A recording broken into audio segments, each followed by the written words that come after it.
अस्सलामु अलैकुम वरहमतुल्लाहि वबरकातुह। Class 8 unit number 11 chemical reactions. उम्मीद करता हूं आपको पिछले तमाम लेक्चर्स समझ आए होंगे। आज जो चैप्टर जिस थीम से रिलेटेड है वो थीम है हमारे पास केमिस्ट्री। क्योंकि जो भी काम केमिकल के रिएक्शंस से रिलेटेड होगा, चाहे वो बायोलॉजी के अंदर हो, चाहे वो और किसी भी सब्जेक्ट में हो, वो थीम केमिस्ट्री की तरफ ही जाती है। तो आज जो केमिकल रिएक्शंस होते हैं उसको हम इंशाल्लाह डिस्कस करेंगे। सबसे पहले बात ये करेंगे कि केमिकल रिएक्शन होता क्या है। केमिकल रिएक्शन का अगर एक और नाम जानना चाहें तो वो केमिकल कॉम्बिनेशन है, यानी किसी भी दो केमिकल का मिलाप, दो केमिकल का मिलना, और उस दो केमिकल के मिलने के बाद कोई एक नई चीज बनना या एक नया केमिकल बनना केमिकल रिएक्शन या केमिकल कॉम्बिनेशन कहलाता है। इसकी डेफिनेशन पे अगर हम देखें तो कहते हैं a chemical reaction is defined as a process in which composition of substances are changed. A chemical reactions occur when two or more substances combine to undergo a chemical change. Chemical reaction के प्रोसेस को ऐसे define किया जा सकता है कि जब दो सब्सटेंस आपस में मिले और मिलने के बाद उनकी कंपोजिशन, उनकी प्रॉपर्टीज, ये तमाम चीजें चेंज हो जाएं। और केमिकल रिएक्शन होता कब है कि जब दो चीजों का मिलाप हो, दो चीजें आपस में मिलें और मिलने के बाद वो एक कोई नई चीज पैदा कर दे, एक नई चीज बना दे, तो वो केमिकल रिएक्शन कहलाता है। अब जब दो एलिमेंट आपस में मिलते हैं या दो मॉलिक्यूल या दो कंपाउंड जब आपस में मिलते हैं तो वो एक नए कंपाउंड को जन्म देते हैं। वो क्या क्या चीजें होती हैं वो इंशाल्लाह हम इस स्लाइड के आगे अच्छे से उसको पढ़ेंगे। अब ये बात जानना जरूरी है कि केमिकल रिएक्शन होता कैसे है। अभी तो हमने पढ़ा कि केमिकल रिएक्शन दो चीजों का मिलाप और एक नई चीज का बनना, ये केमिकल रिएक्शन है। लेकिन वो केमिकल रिएक्शन जब होगा तो हमें कैसे पता चलेगा कि केमिकल रिएक्शन हो रहा है। तो यहां पर आप इस स्लाइड में देखें, कह रहे हैं following observations indicates that a chemical reaction taking place. जब ये चार चीजें आपके सामने आएंगी किसी भी रिएक्शन के बाद, तो तब आपको अंदाजा हो जाएगा कि केमिकल रिएक्शन हो रहा है। तो ऑब्जर्वेशन उसमें क्या है? Change of gas. एक केमिकल रिएक्शन कब होगा कि जब गैस चेंज हो जाएगी। अब वो गैस कैसे चेंज होगी उसको भी हम आगे डिस्कस करेंगे। इवोल्यूशन ऑफ गैस, यानी कोई दो चीजें आपस में मिली और मिलने के बाद उसमें से एक गैस निकली, एक गैस पैदा हुई, जैसे कि आपको यहां पर पिक्चर में भी नजर आ रहा है। नेक्स्ट है चेंज इन कलर। अब रिएक्शन का एक और तरीका पता करने का कि कैसे पता लगेगा रिएक्शन हो रहा है, कि जब दो चीजें आपस में मिलें, दो कंपाउंड, दो एलिमेंट आपस में मिले, एक जो नया प्रोडक्ट पैदा करें उसमें कलर का चेंज हो जाना, और फॉर्मेशन ऑफ प्रिसिपिटेट यानी इनसोल्यूबल मटेरियल। प्रिसिपिटेट का मतलब क्या है? प्रिसिपिटेट का मतलब यह है कि जब दो केमिकल्स को आप आपस में मिलाएं और मिलाने के बाद उसमें कोई ना कोई हिस्सा, छोटे छोटे बारीक जर्रात ऐसे बच जाएं जो कि उस केमिकल में हल ना हो। अगर ऐसा भी कुछ ऑब्जर्वेशंस किसी रिएक्शन में पाई जाए तो इसका मतलब वहां पर केमिकल रिएक्शन हो चुका है। उम्मीद करता हूं आपको ये केमिकल रिएक्शन और उसकी ऑब्जर्वेशन समझ आई होंगी। नेक्स्ट स्लाइड में केमिकल रिएक्शन के बारे में थोड़ी सी बातें करनी है कि केमिकल रिएक्शन में क्या क्या चीजें होती हैं और क्या चीज बनती है और क्या चीज जरूरी होती है कि जो उस केमिकल रिएक्शन को बढ़ाए या कम करे। सबसे पहले बात करेंगे रिएक्टेंट्स की और प्रोडक्ट्स की। रिएक्टेंट्स की डेफिनेशन, द एलिमेंट्स और compounds combining in a chemical reaction are called reactants. ये देखें, ये हो रहा है एक केमिकल रिएक्शन। मैग्नीशियम ऑक्सीजन के साथ रिएक्ट करके मैग्नीशियम ऑक्साइड बना रहा है। तो डेफिनेशन क्या है? एलिमेंट और compound combining in a chemical reaction. जो दो चीजें आपस में मिलेंगी, जो चीजें आपस में मिल रही हैं, वो कहलाते हैं रिएक्टेंट्स। द एलिमेंट्स और compounds form as a result of a chemical reaction, और इन दो चीजों के मिलने के बाद जो एक नई चीज पैदा हो रही है वो कहलाता है प्रोडक्ट। इसकी मिसाल आप बहुत आसानी से कुछ यूं समझें कि आपने चाय की पत्ती ली, आपने दूध लिया, आपने चीनी ली और उसके बाद उसको मिलाया। तो जो चाय की पत्ती, चीनी और दूध है वो रिएक्टेंट है। वो ये है कि जो मिल रहा है उससे मिलने वाली जो चीज आपको मौसूल होगी वो होगी प्रोडक्ट, यानी कि चाय। तो ये होता है रिएक्टेंट्स और प्रोडक्ट्स। अब यहां पर देखें, फॉर्मेशन ऑफ मैग्नीशियम ऑक्साइड हो रही है एंड हीटिंग लाइमस्टोन। अब देखिए यहां पर मैग्नीशियम और ऑक्सीजन, जब ये दोनों आपस में मिले तो इन्होंने क्या बनाया, मैग्नीशियम ऑक्साइड बनाया, जो कि एक केमिकल रिएक्शन है। फिर यहां पर आप देखें कैल्शियम कार्बोनेट, कैल्शियम कार्बोनेट यानी लाइमस्टोन। अब इसको जब आपने हीट किया, हीट करने के बाद इसमें जो आपको चीजें मिली वो क्या मिली, कैल्शियम ऑक्साइड और कार्बन डाइऑक्साइड।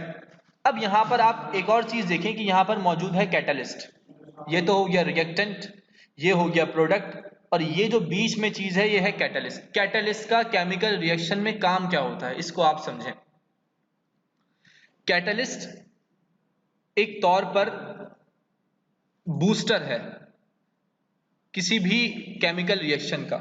इसकी एग्जाम्पल आप यूं समझें कि अगर कैटलिस्ट का काम ये है केमिकल रिएक्शन में कि ये या तो किसी रिएक्शन को बढ़ाता है, तेज करता है, या उस रिएक्शन को स्लो कर देता है, लेकिन खुद इन्वॉल्व नहीं होता।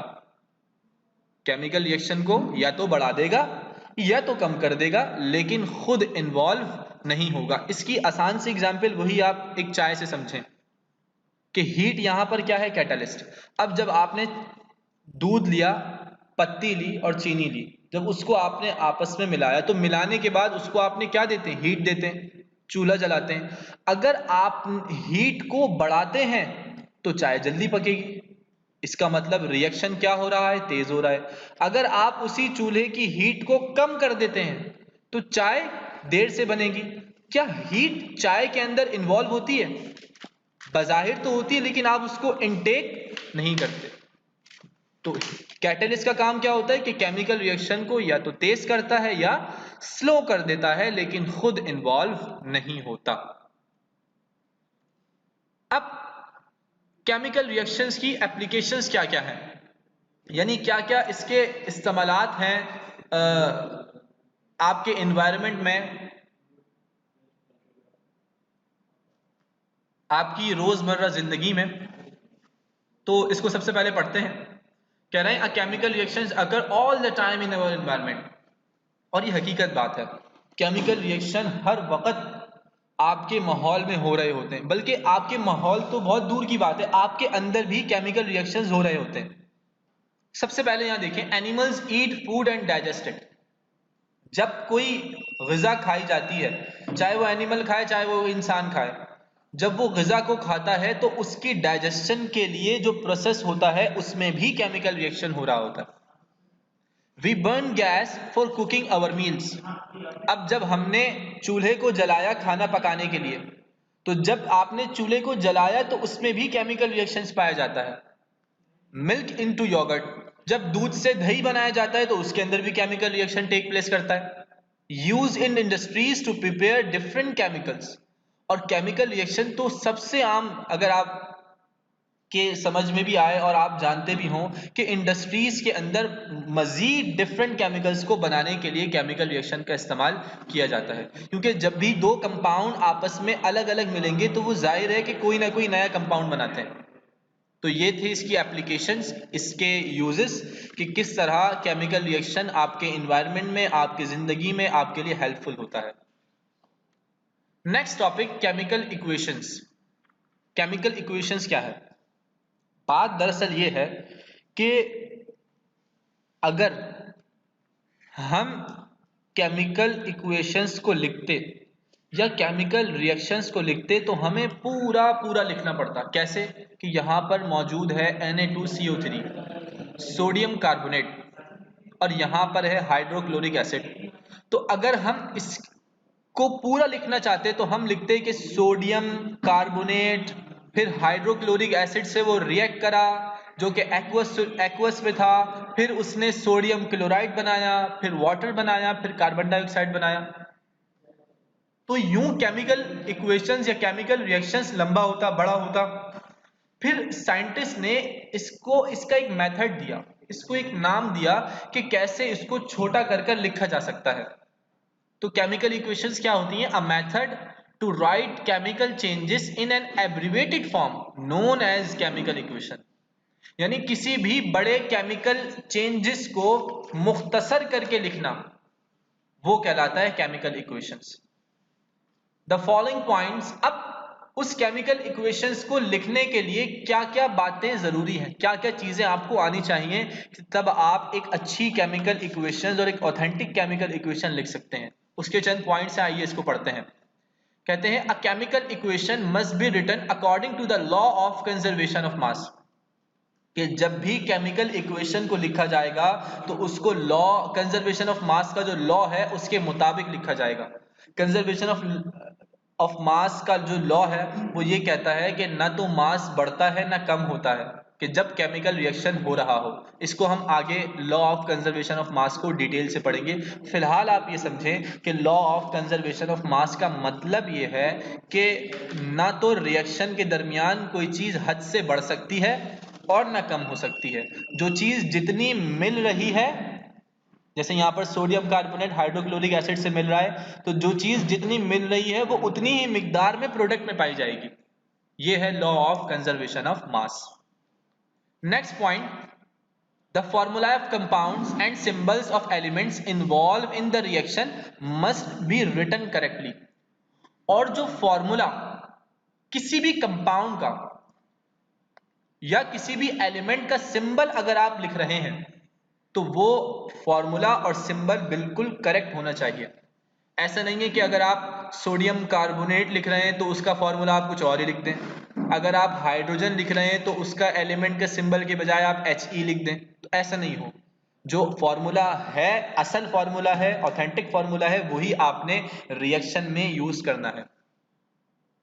The direction of the chemical change must be indicated.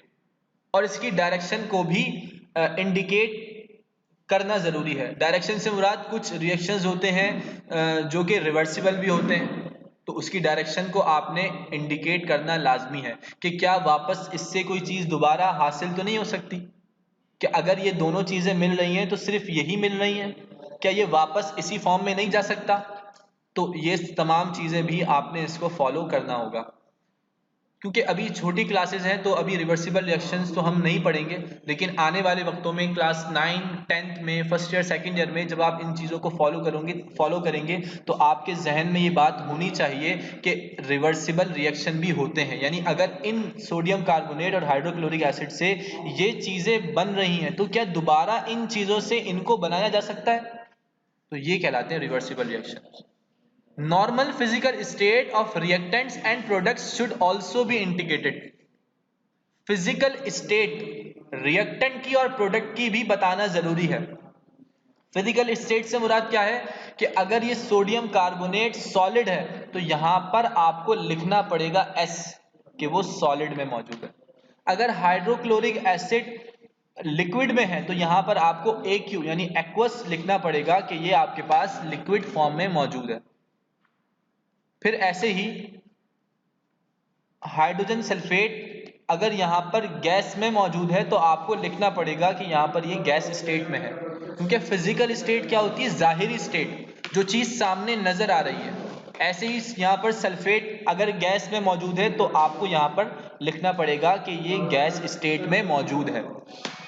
तो उम्मीद करता हूँ आपको ये तमाम चीज़ें समझ आई होंगी। अगर इसमें कोई सवाल हो और आपको कोई बात समझ ना आई हो तो वो आप हमसे कमेंट सेक्शन में पूछ सकते हैं, और जो असाइनमेंट मिले वो भी आपने मुकम्मल करना है। अपना ख्याल रखें। अस्सलामु अलैकुम वरहमतुल्लाहि वबरकातुहू।